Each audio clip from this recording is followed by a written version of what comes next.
तो औरंगाबाद में राज ठाकरे के जलसे-आम पर महाराष्ट्र के वजीर दाखिला दिलीप वलसे पाटिल ने रद्द अमल दिया। उन्होंने जलसे के दौरान अमन बरकरार रखने की अपील की। सतर्क है और जो परमिशन दी है रैली के लिए वो टर्म्स और कंडीशन के साथ दी है। तो हम एक्सपेक्ट करते हैं कि जो रैली लेने वाले लोग हैं इन्होंने जो अटी और शर्ती उनको दिया है उसका पालन करना चाहिए और पुलिस बिल्कुल सतर्क है कि कोई किसी गड़बड़ नहीं हो, ये सब शांति से पूरा हो।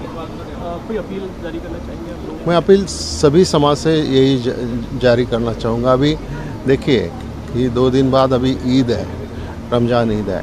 हमारे मुस्लिम भाइयों है या हिंदू भाइयों है, सबको मेरा यही अपील है कि अपने अमन की शांति रखने के लिए, शांति बनाने के लिए आप सबको सहयोग करना होगा कि छोटी छोटी चीज़ों पे ये राजनीति नहीं करके हमको सबको साथ में रहकर आगे जाना होगा।